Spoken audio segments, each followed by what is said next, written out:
Hello and good morning, friends. So, I welcome you in our today's online class.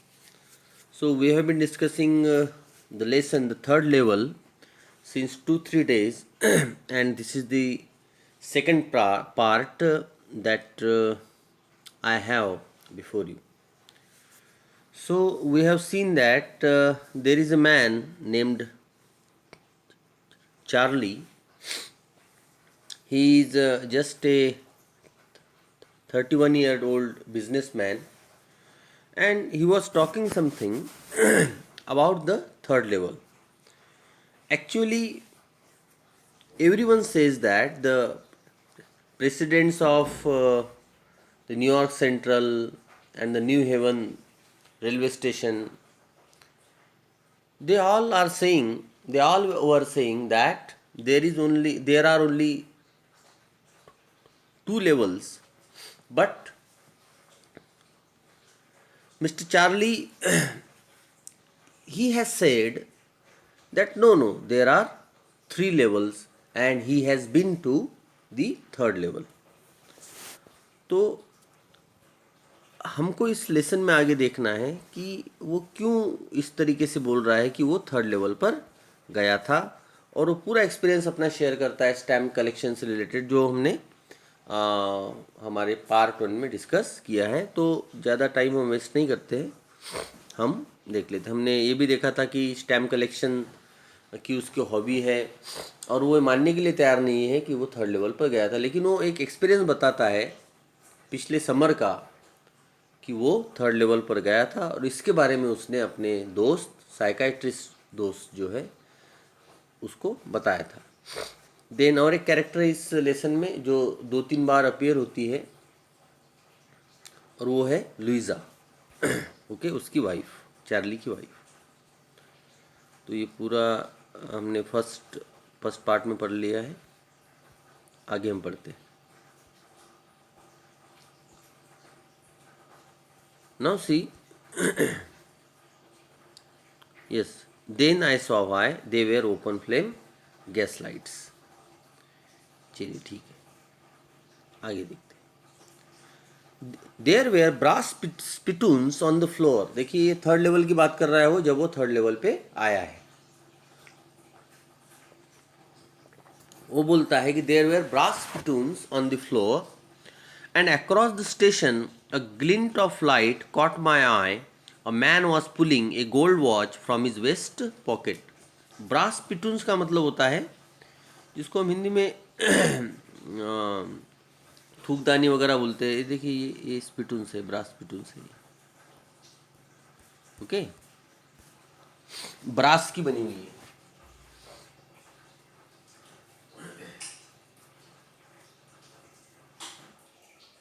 किस चीज़ की बनी हुई है? ब्रास की बनी हुई है।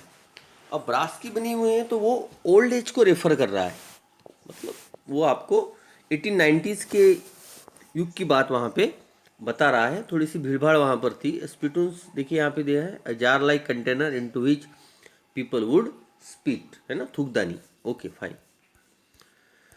There were brass spittoons on the floor, and across the station a glint of light caught my eye. A man was pulling a gold watch from his waist pocket. दूसरी बात बता रहा है कि मैंने और एक आदमी देखा, 2 3 चीज़ें उसने देखी कि एक व्यक्ति जो है अपने पॉकेट से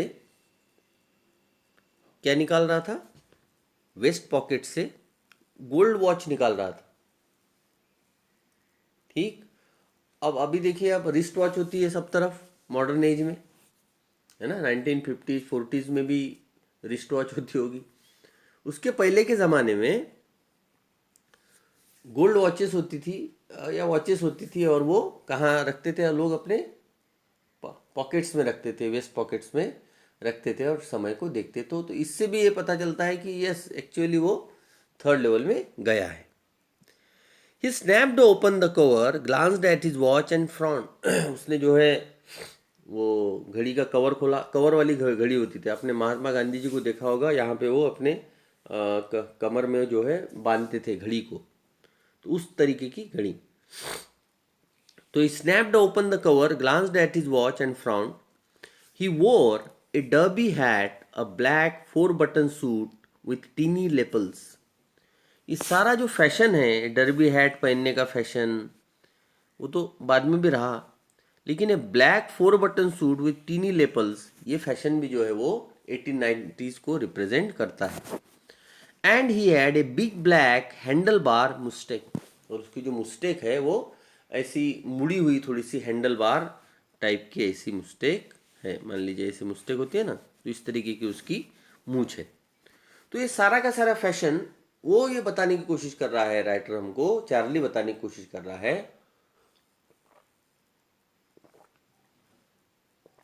कि ये सारा फैशन ये 19th सेंचुरी के एंड का है, 1890s का है.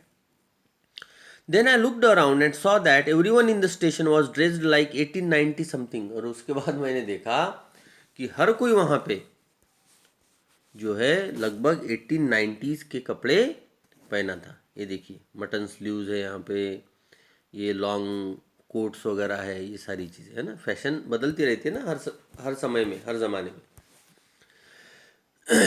I never saw so many beards, sideburns and fancy mistakes in my life. उसने कहा उस ज़माने का जो फैशन था, कई लोग बियर्ड्स रखे हुए थे, साइड बर्न्स रखे हुए थे. साइड बर्न्स होते हैं ये कान के आगे के जो बाल होते हैं ना, जो नीचे तक जब मोड़ लेते हैं उसको बोलते हैं side Burns.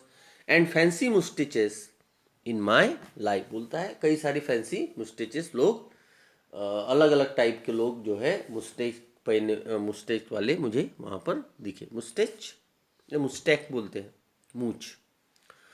A woman walked in in the train gate. She wore a dress with leg of mutton sleeves and skirts to the top of her high buttoned shoes. फिर उसको एक लेडी भी नज़र आई, उसी ज़माने का ड्रेस है. देखिए ये मटन स्लीव्स मतलब फुल स्लीव्स का ड्रेस उसने पहना है, और एक हाई हील थोड़ी सैंडल उसने पहनी है, और स्कर्ट पहना है लंबा सा. तो ये पूरा स्टेशन जो है ये उस ज़माने का स्टेशन है, उस ज़माने के लोग हैं. उसके बाद और उसको क्या क्या नज़र आया देखिए, देखिए क्या नज़र आया, हम देखते हैं. A woman walked in through the main train gate. She wore a dress with leg of mutton sleeves and skirts to the top of her high buttoned shoes. Back of her, उसके बिल्कुल पीछे, out on the tracks पर, समझते हैं ना, railway के tracks, ठीक है, रेलवे के ट्रैक्स पर उसको क्या नजर आया. आई कॉट ए ग्लिम्स, दृश्य, एक नज़ारा उसको दिखा, ऑफ ए लोकोमोटिव. लोकोमोटिव क्या है हम देखते हैं. A very small Currier and I use locomotive with a funnel shaped stack and then I new.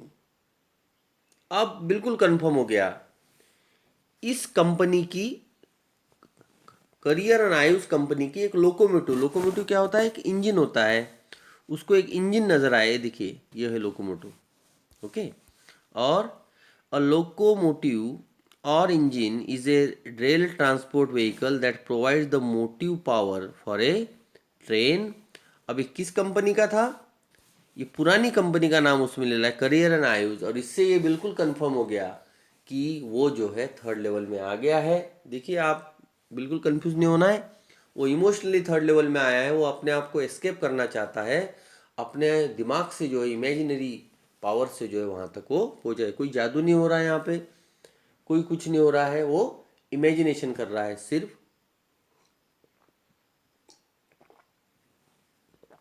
हर कोई इमेजिनेशन करता है, हर कोई जो है एस्केप होना चाहता है अपने रियल वर्ल्ड से. हर एक व्यक्ति जो है कम ज़्यादा खुश और नाखुश होता है अपने जीवन में, अपने प्रेजेंट जीवन से निकलकर एस्केप होकर किसी और एकदम इमेजिनरी वर्ल्ड में जहाँ पर सुख हो, शांति हो, ठीक है ना, पीस हो कंप्लीट, ऐसी जगह वो जाना चाहता है. कई लोग आप देखिए अपने घर में ऐसी तरीके की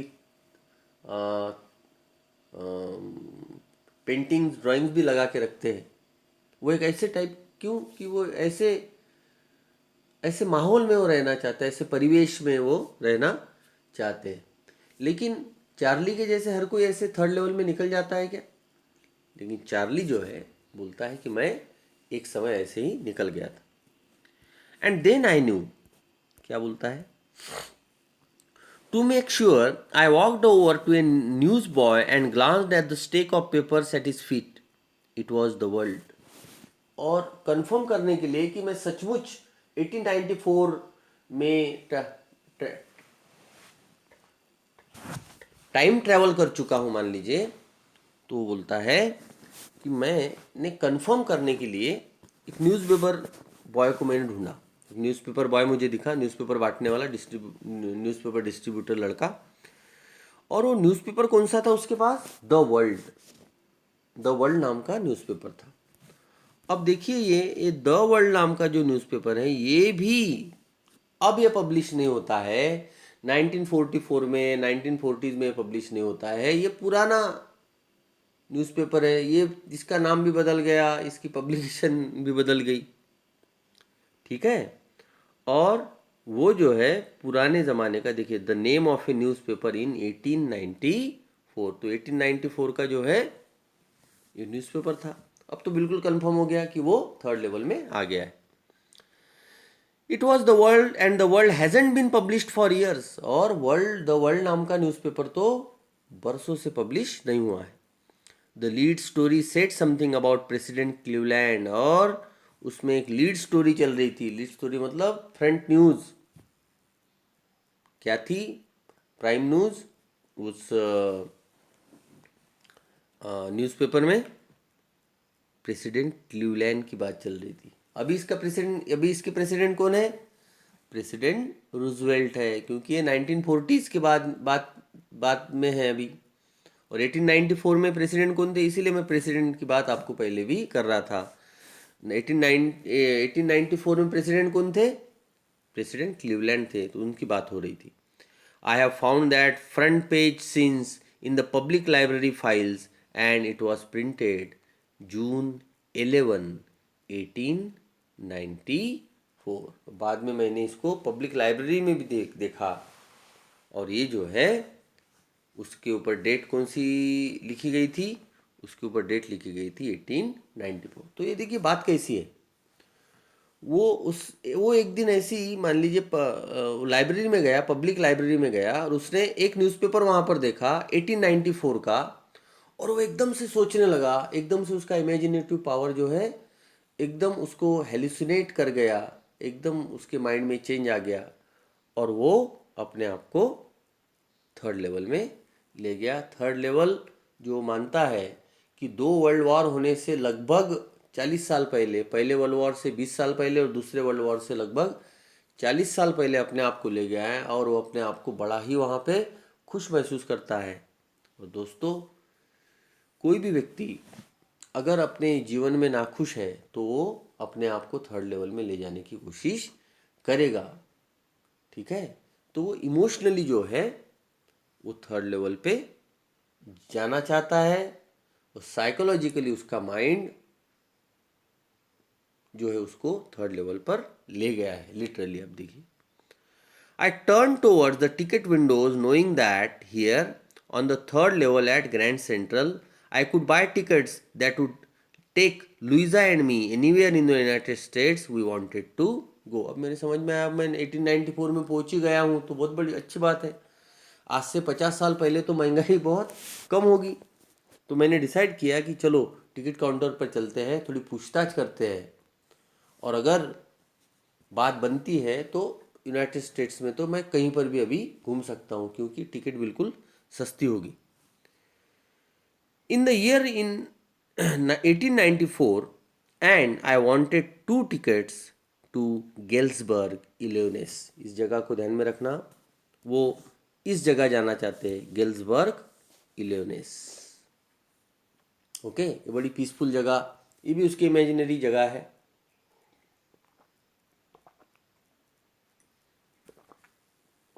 आपने 9th क्लास में एक पोएम पढ़ी होगी, आपको अगर याद होगी तो, लेक आइसलॉफ इनिसफ्री, डब्ल्यू बीट्स की वो पोएम थी। और उस पोएम में आप देखिए, उस पोएम का पूरा डिस्क्रिप्शन उन्होंने किया था कि कैसे मधुमक्खियों का छत्ता है, और मैं वहाँ पे जाना चाहता हूँ। ये कोई एक्चुअल जगह थी क्या? No, it is an imaginary place where he wants to escape. वहाँ वो अपने रियल वर्ल्ड से एस्केप होके उस जगह जाना चाहता है जहाँ पे हनी बीज है। मतलब मॉडर्न वर्ल्ड में लोग मॉडर्न वर्ल्ड में जीना चाहते हैं, है ना। एसी चाहिए उनको, कूलर चाहिए, और सारी जो मॉडर्न फैसिलिटीज़ है, डिजिटल फैसिलिटीज़ जो है, संचार के माध्यम जो है, सारी चीज़ें उनको चाहिए। लेकिन पोएट जो है इन सारी चीज़ों से दूर होना चाहता है। तो यहाँ पे I wanted 2 tickets to Galesburg Illinois, और वो टिकट काउंटर पर गया। ठीक है, तो ये देखिए दोनों गेल्सबर्ग इलेवनेस क्या है, इसका रेफरेंस यहाँ पे है। ओके, ठीक है। यूएस प्रेसिडेंट्स की लिस्ट इसमें है। हम देखते हैं प्रेसिडेंट क्लीवलैंड कब थे। देखिए 18, है ना, 85, 89। ओके, उस ज़माने में ये प्रेसिडेंट क्लीवलैंड थे। तो वो उसी ज़माने की बात कर रहा है। Have you ever been there? It's a wonderful town still, with big old frame houses, huge lawns, and tremendous trees whose branches meet overhead and roof the streets. बोलता है आप इलियोनेस कभी गए हैं? इलियोनेस नाम की जगह की बात करता है। बड़ा ही सुंदर शहर है, बोलता है। बड़े बड़े वुडन के घर है वहाँ पे, वुड के बने हुए घर है, लकड़ी के। ह्यूज लॉन्स, बड़े बड़े लॉन्स है, और ट्रिमेंडस ट्रीज, और ऊंचे ऊंचे पेड़ है जो स्ट्रीट्स के ऊपर रूफ बनकर रहते हैं। स्ट्रीट्स के ऊपर जो है एकदम छाव रहती है हमेशा। And in 1894 summer evenings were twice as long and people sat out on their lawns. और 1894 में तो समर के सीज़न में वहाँ पे इतना सुंदर एटमॉस्फेयर रहता है इवनिंग्स में कि समर के सीज़न में लोग बाहर लॉन्स पर आकर बैठ जाते। लॉन होता है ना बाहर, लॉन पर आकर बैठ जाते। The main smoking cigars and taking quietly, और लोग जो है आराम से बैठे हैं, सिगार पी रहे हैं, और कोई उनको चिंता नहीं है। टॉकिंग क्वाइटली, टॉकिंग का मतलब बातचीत कर रहे हैं, क्वाइटली बड़े शांति से बैठकर बातचीत कर रहे हैं। The woman waving palm leaf fans, ladies वहाँ पे बैठी है, वुमेन बैठी है, वो उनके हाथ में जो है वो पंखे हैं, है ना। इलेक्ट्रिसिटी उस समय उतनी नहीं होगी, तो पाम लीफ से जो है वो हवा ले रही है। And with the fire flies all around, और सब तरफ जो है कीड़े घूम रहे हैं। इन ए पीसफुल वर्ल्ड। तो आपको भी अभी तक ये समझ में आ गया होगा कि all these are imaginary things. वो सारी की सारी चीज़ें जो है इमेजिन कर रहा है।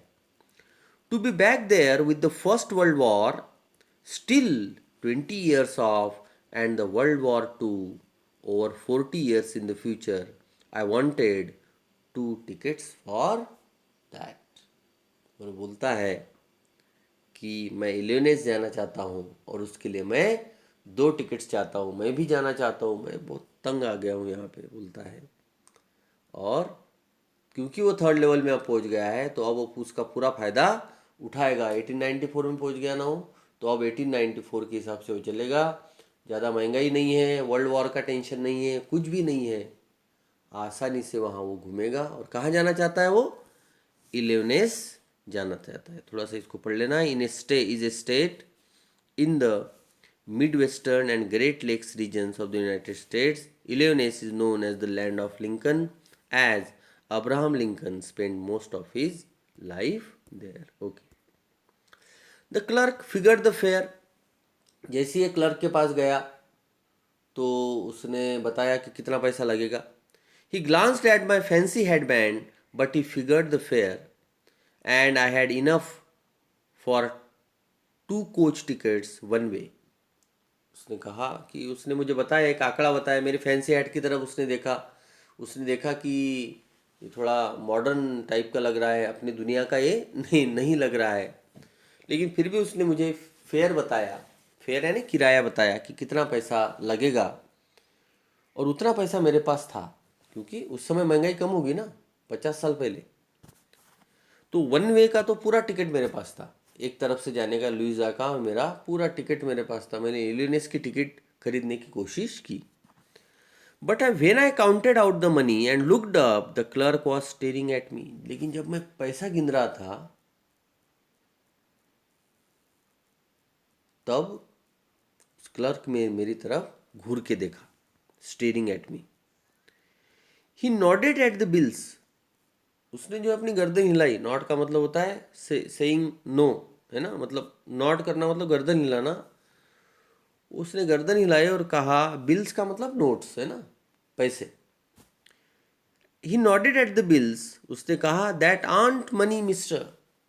आंट मतलब आरंट मनी। उसने कहा, दिस आरंट मनी मिस्टर।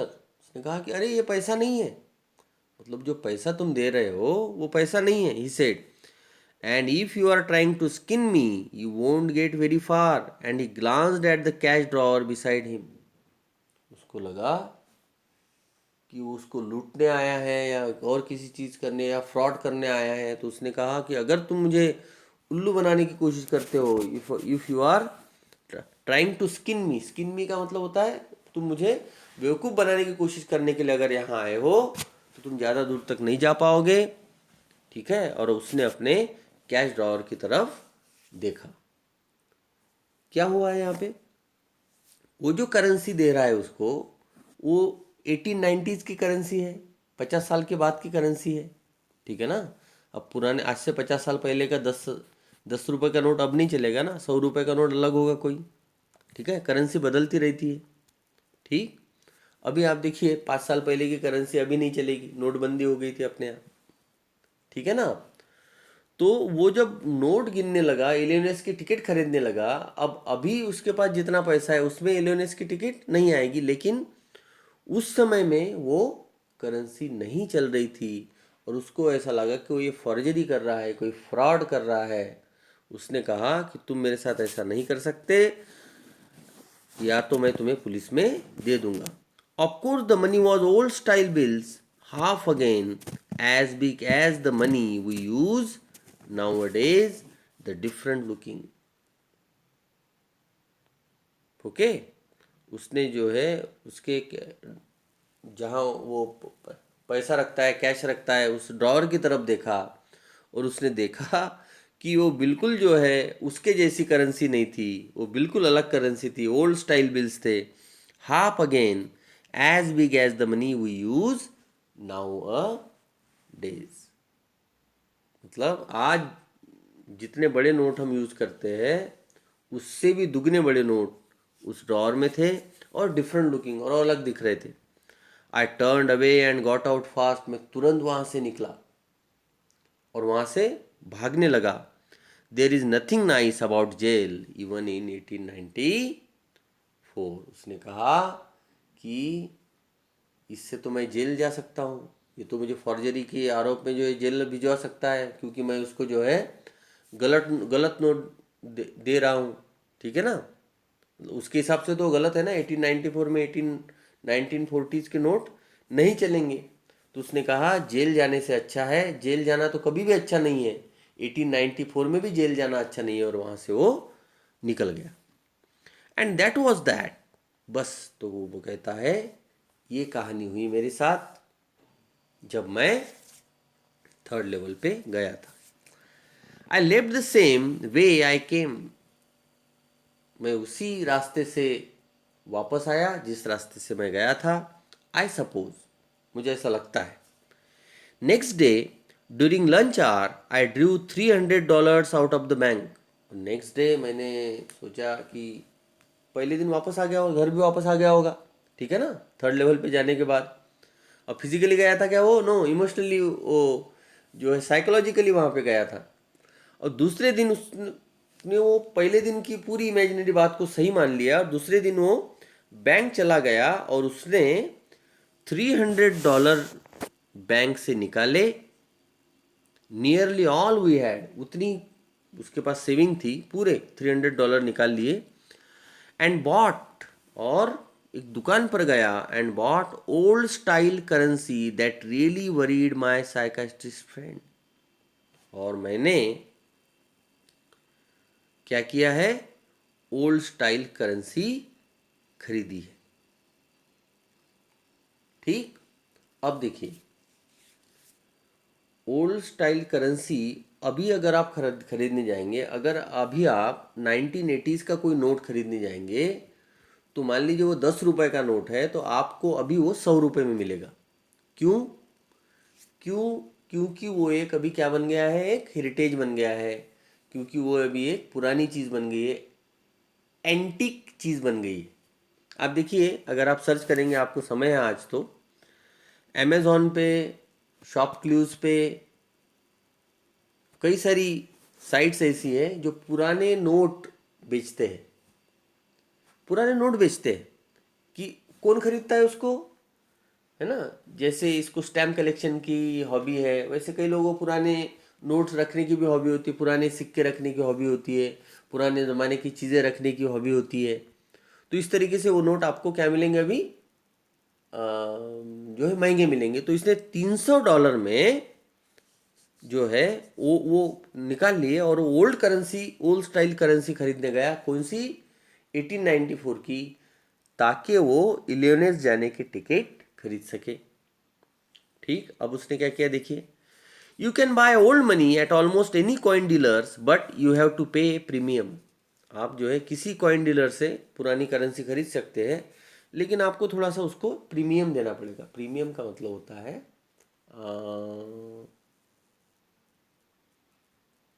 क्या बोलते हैं, एजेंट होते हैं ना वो, तो उनको थोड़ा सा इंटरेस्ट देना पड़ता है, ऊपर का पैसा देना पड़ता है, प्रीमियम।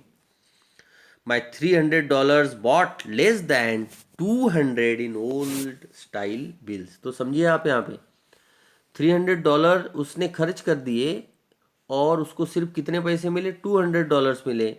लेकिन इस $200 में अगर वो चाहता है तो इलेवन की टिकट उसको अभी मिल जाएंगे, लेकिन इस $300 में उसको अभी 1940s में इलेवन की टिकट नहीं मिलेंगे, लेकिन पुराने ज़माने में उसको ये टिकट मिल जाएंगे। तो उसको, उसने $300 को दे दिया उस ओल्ड मार्केट में। वो गया, ओल्ड डीलर के पास गया, कॉइन डीलर के पास, और उसने पुराने ज़माने के जो इस समय में नहीं चलेंगे वो नोट खरीद लिए। But I didn't care. उसने कहा चलो मुझे $200 बस मिले, ओल्ड स्टाइल बिल मिले, लेकिन but I didn't care. Eggs were 13 cents a dozen in 1894। और अब मान लीजिए एग्स कितने हैं, 13 सेंट्स है। अब एग्स कितने हैं, अब एग्स मान लीजिए है 50 cents.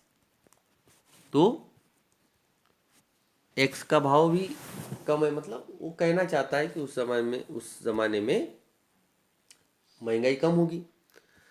But I have never again found the corridor that leads to the third level at Grand Central Station। तो तो अगले दिन के जैसा वो फिर से एक बार, इस बार ग्रैंड सेंट्रल स्टेशन पे गया, शाम के समय, रात के समय। लेकिन अलास, उसको वो कॉरिडोर नहीं मिला जो उसको थर्ड लेवल तक ले जाता है ग्रैंड सेंट्रल स्टेशन पे। ऑल दो I have tried often enough. मैं हमेशा उसके बाद से कोशिश करता हूँ कि मुझे किसी तरीके से थर्ड लेवल मिल जाए, किसी तरीके से वो कॉरिडोर मिल जाए, किसी तरीके से वो रास्ता मिल जाए, किसी तरीके से वो टनल मिल जाए, जिस रास्ते से मैं उस एक दिन कहाँ गया था, उस थर्ड लेवल में गया था। और मुझे बड़ा अच्छा लगा था, वहाँ से मैं आसानी से इलेवनेस जा सकता हूँ और कहीं जा सकता हूँ, लेकिन वो रास्ता मुझे दोबारा कभी भी नहीं मिला। अब देखिए आगे, हाँ, नहीं मिलेगा ना उसको, क्योंकि वो इमेजिनरी है था ये। Luisa was pretty worried when I told her all this. अब जब मैं वापस आया घर, तो मुझसे रह नहीं गया, पैसा भी मेरा ख़त्म हो गया। मेरे पास जो आज की करेंसी के जगह जो है पुराने ज़माने के करेंसी नोट्स आ गए। तो लुइजा बड़ी परेशान हुई जब उसने ये सब सुना, उसकी wife. And and didn't want me to look for the third level anymore, and after a while I stopped। और उसने मुझसे प्रॉमिस लिया कि वो इसके बाद कभी भी थर्ड लेवल की बात नहीं करेगा। लुइजा ने उससे क्या किया, प्रॉमिस ले लिया। और चार्ली कहता है कि मैंने भी थर्ड लेवल की खोज करना बंद कर दिया। Okay, now I went back to my stamps, तो मैं फिर से जो है स्टैम्प कलेक्टिंग करने लगा. But now we are both looking every weekend because now we have prove that the third level is still there. तो हम दोनों जो है कभी कभी बीच बीच में ढूंढने की कोशिश करते हैं, थर्ड लेवल को जाने की कोशिश करते हैं वहाँ, क्योंकि मैं अभी भी ये मानता हूँ कि थर्ड लेवल एग्जिस्ट करता है. My friend Sam Vanern disappeared. उतने में और एक घटना घटी. अब ध्यान रखिए, पूरा इंपॉर्टेंट लेसन है आगे. क्या घटना घटी? मेरा दोस्त जो था सैम वेनर, वो अचानक से डिसअपियर हो गया, वो गायब हो गया. 8 दिन से कहीं मिल नहीं रहा है वो. Nobody knew where, but I sort of suspected because Sam is a city boy and I used to tell him about Galesburg. I went to school there and he always said he liked the sound of the place and that's where he is. All right, in 1894. मुझे लगता है कि Sam जो एक city boy है, city में रहने वाला लड़का है, और मुझे लगता है शायद वो गिल्सबर्ग वगैरह गया होगा, क्योंकि उसके बारे में मैं उससे बताता रहता था, गिल्सबर्ग के बारे में, सिटी के बारे में, है ना. थर्ड लेवल की बात तो सबसे बता रहा है ना, मैं वहाँ गया था, वहाँ गया था, वहाँ गया था, है ना. And he always said he liked the sound of the place. एक देखिए हिंदी में एक मूवी भी आई थी, तलाश. आप कभी देख सके तो उसको ज़रूर देखना. तलाश एक मूवी आई थी, उसमें आमिर खान है, वो पुलिस इंस्पेक्टर रहता है, और उसकी जो है अनटाइम, उसके बेटे की, एक यंग बेटा रहता है, छोटा बेटा, उसका अनटाइमली डेथ हो जाती है. तो वो भी इसी तरीके से जो है अलग लेवल में चला जाता है हर बार. इस तरीके वो बड़ी अच्छी कहानी है, बिल्कुल साइकोलॉजिकल टच है उस स्टोरी में. ठीक है, तलाश नाम की फिल्म है, तलाश. ठीक है, आप ज़रूर देखना. करीना कपूर है ना, ये नवाजुद्दीन सिद्दीकी भी है उसमें, आमिर खान है. तो इस तरीके से आपको थोड़ा आइडिया आ जाएगा कि एक्चुअल हेल्यूसिनेशन होता क्या है.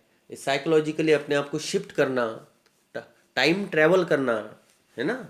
इसी से ना इसने क्या किया एक्चुअली, टाइम ट्रैवल किया है. टाइम ट्रैवल किसने? चार्ली ने.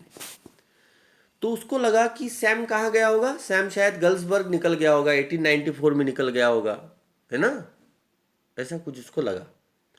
Because one night fussing with my stamp collection I found, well do you know what A first day cover is. तो बोलता है, देखिए एक दिन मैं ऐसे ही एक नाइट मेरे स्टैम्प कलेक्शन को देख रहा था, तो मुझे कई सारे फर्स्ट डे कवर मिले.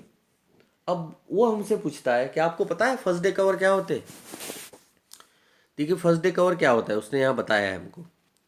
फर्स्ट डे कवर क्या होता है, when a new stamp is issued, कोई नया स्टैम्प जब इशू होता है, stamp collectors buy some and use them to mail envelopes to themselves on the very first day of the sale and the post mark proves the date.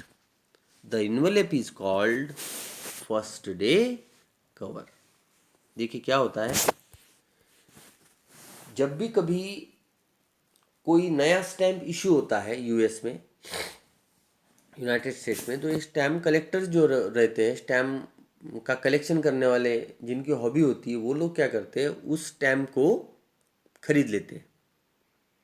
फिर क्या करते हो, एक एनवलप खरीदते हैं, वहाँ जाकर, कहाँ जाकर, पोस्ट ऑफिस में जाकर एक एनवलप खरीदते हैं, और उस एनवलप पर अपना खुद का एड्रेस लिखते हैं.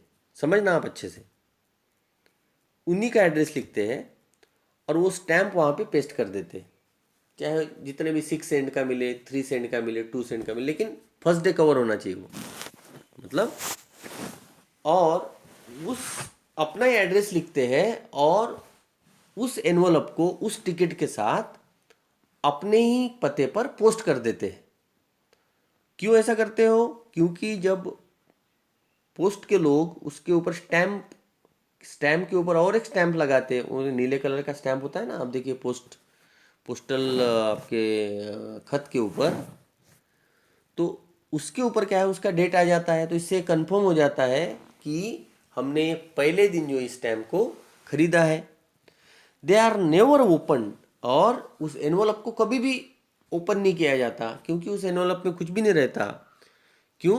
क्योंकि वो अपने आप को ही भेज रहे हैं ना, वो एनवलप है ना, उसके ऊपर टिकट बस है। You just put blank paper in the envelope, क्योंकि उसके अंदर क्या करते हैं आप, उस एनवलप में सिर्फ एक ब्लैंक पेपर डाल देते हैं, और इस तरीके से उसको क्या कहा जाता है, फर्स्ट डे कवर बोला जाता है। क्या बोला जाता है? First day cover. चलो, नई जानकारी हमको मिली। That night among my oldest first day covers I found one that shouldn't have been there.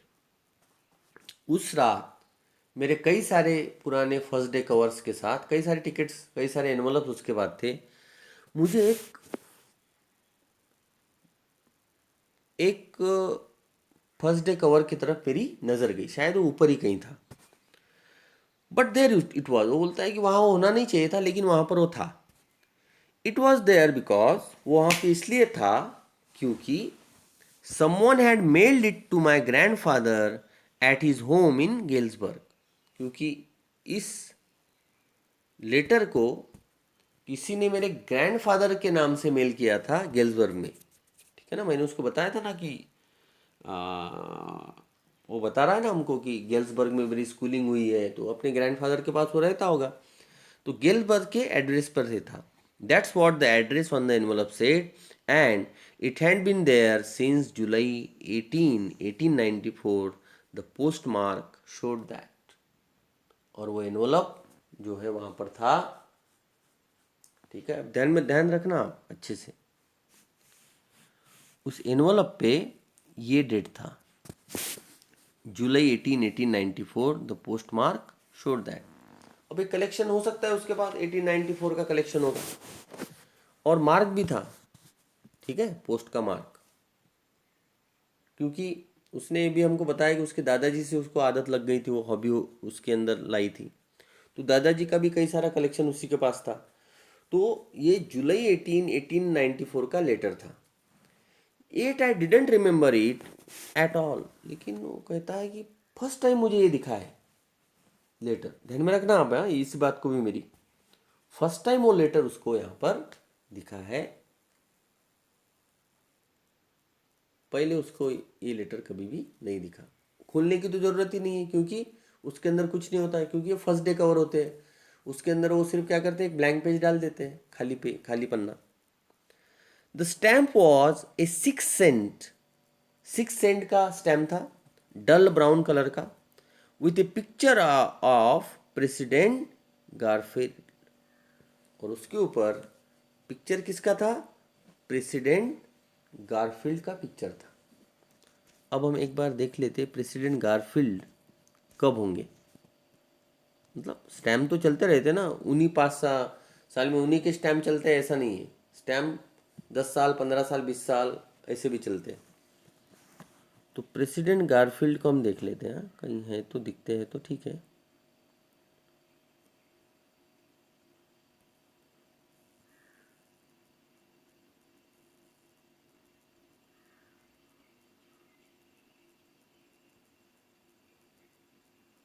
President Garfield,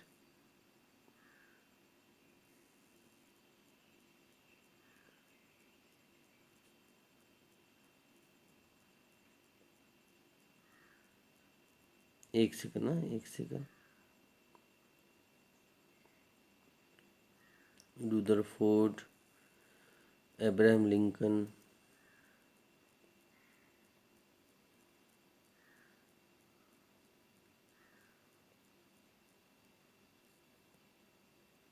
okay, let it be. ठीक है, क्लीवलैंड की बात उन्होंने की थी, प्रेसिडेंट गारफील्ड। हाँ, आगे।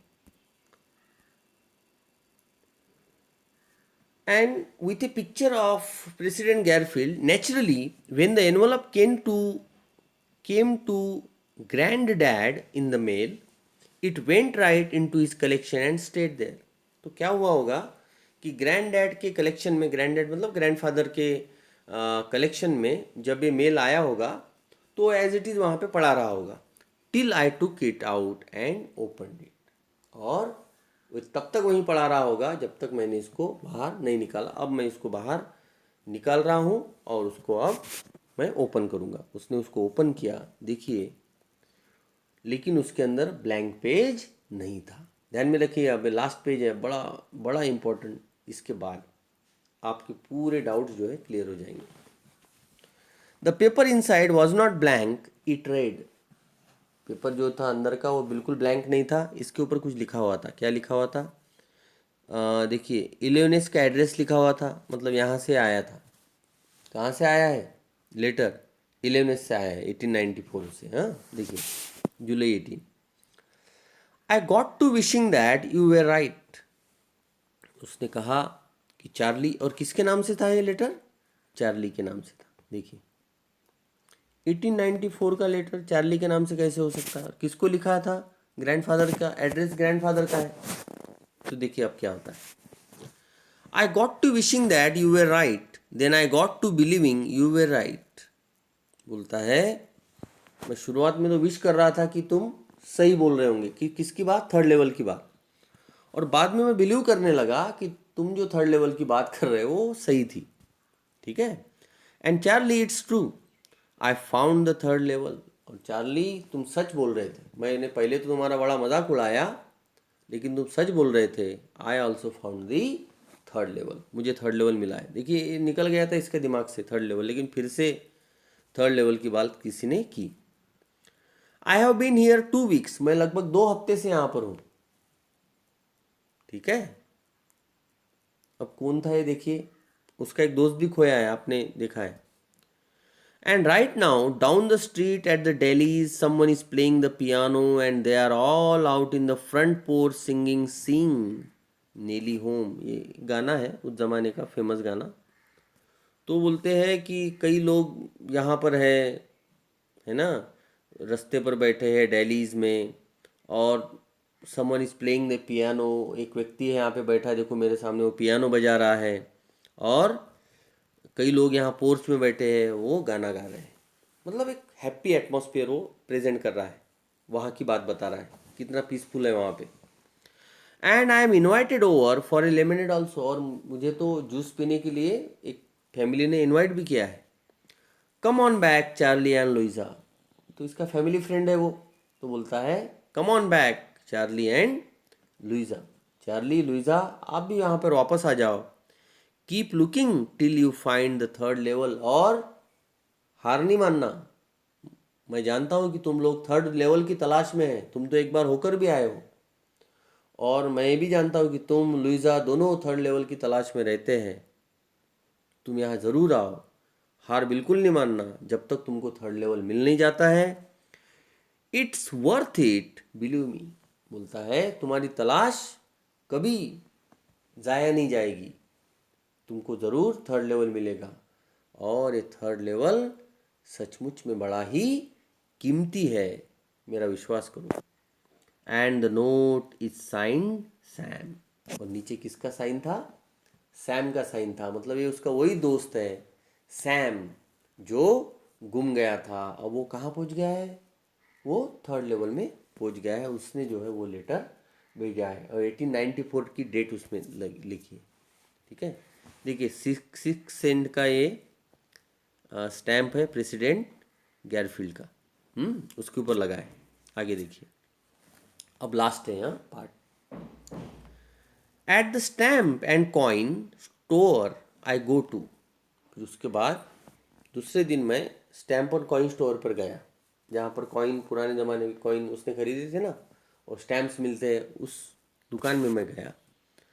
And I found out that Sam bought $800 worth of old style currency. और वहाँ पर जाकर मुझे पता चला कि सैम ने,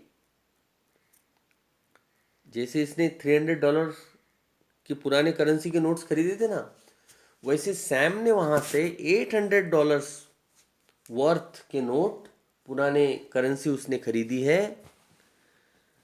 that ought to set him up in nice a little hay, feed and grain business. और वो इतना पैसा था उसके पास अभी कि वो आसानी से जो है अपना हे और फीड और ग्रेन का बिजनेस, वहाँ पे किराने की शॉप वगैरह जो है, आटे वगैरह की शॉप जो लगाना चाहता है पहले से, वो लगा सकता है Sam. He always said that's what he really wished he could do, and he certainly cannot go back to his old business. वो बोलता है कि सैम मेरा दोस्त है और वो अपने ओल्ड बिजनेस में अब नहीं जाना चाहता. वो नया बिजनेस उसने स्टार्ट कर लिया होगा क्योंकि उसके पास अभी $800 के पुराने करेंसी के नोट्स है और वो आसानी से जो है इलियोनेस वहाँ चला गया होगा. नॉट इन गेल्सबर्ग इलियोनेस इन 1894. बोलता है वो ओल्ड बिजनेस अपना गेल्सबर्ग इलियोनेस में उसको चलाने की ज़रूरत नहीं है. ओल्ड बिजनेस, सैम के ओल्ड बिजनेस की बात कर रहा है क्योंकि वो अब नया बिजनेस वहाँ उसको स्टार्ट करना पड़ेगा क्योंकि पुराना बिजनेस उसका वहाँ पर नहीं चलेगा. सैम का पुराना बिजनेस क्या था? His old business. आपको पता है उसका ओल्ड बिजनेस क्या था? वो बोलता है भाई Sam was my psychiatrist. Sam मेरा साइकेट्रिस्ट दोस्त है. वो सैम की जो बात कर रहा है, तीन ही कैरेक्टर इस पूरे लेसन में.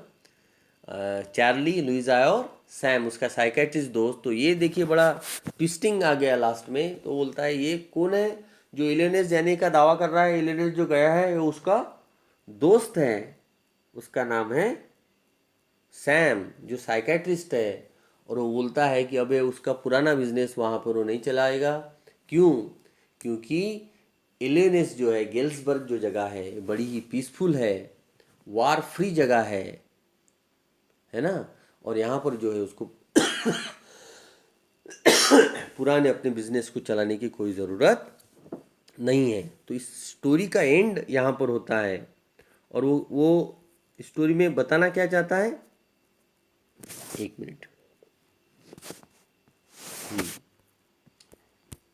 वो स्टोरी में यही हुआ है लास्ट में कि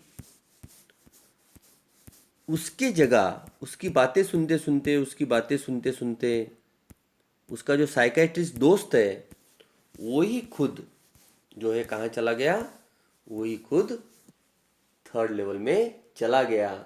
उसने भी अपने इमेजिनरी फ्लाइट उसने ले ली और उसकी बातें सुनते सुनते, इसकी बातें सुनते सुनते वो भी एक दिन वहाँ चला गया.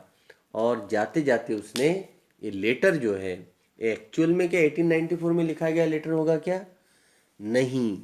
उसने जो है जाते जाते इसके स्टैम्प कलेक्ट, क्योंकि इसके घर में उसका आना जाना था मान लीजिए, इसके स्टैम्प कलेक्शन में उस लेटर को क्या कर दिया है ना, वो स्टैम्प, वो लेटर वो पुराना ही है ठीक, लेकिन वो एनवलप पुराना ही है, लेकिन उसके अंदर का जो ब्लैंक पेज है, उस ब्लैंक पेज को सैम ने जाते जाते भर दिया.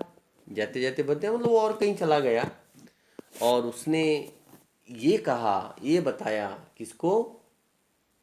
उसके ऊपर ये लेटर लिखा और क्या नाम, चार्ली को ये बताया है ना. एड्रेस भी उसने गेल्सबर्ग का लिखा. तो अपने आप को उसने जो है शिफ्ट कर लिया. कहाँ शिफ्ट कर लिया? वो भी खुद थर्ड लेवल पे चला गया. तो आप पूछेंगे सर क्या सचमुच में थर्ड लेवल कहीं है? तो इसका जवाब है नो, कोई थर्ड लेवल ऐसा नहीं है. जिस तरीके से वे अपना एक्सपीरियंस शेयर करता है कि ये थर्ड लेवल में चला गया था, उसी तरीके से सैम भी, क्योंकि वो भी तो उस वार टाइप के दुनिया में रह रहा है, वो भी तो अपने आप को इनसिक्योर मान रहा है, ठीक है ना. और वो हमेशा से उस बिजनेस को करना नहीं चाहता है. तो वही बात जो है अब क्या हो गया है, इसकी बातें सुनते सुनते सुनते सुनते खुद जो है सैम थर्ड लेवल में चला गया, इमेजिनरी थर्ड लेवल में चला गया. तो ये बड़ी ही सुंदर सी ट्विस्टिंग साइंस फिक्शन का एक बहुत ही सुंदर नमूना है ये स्टोरी है. So thank you very much.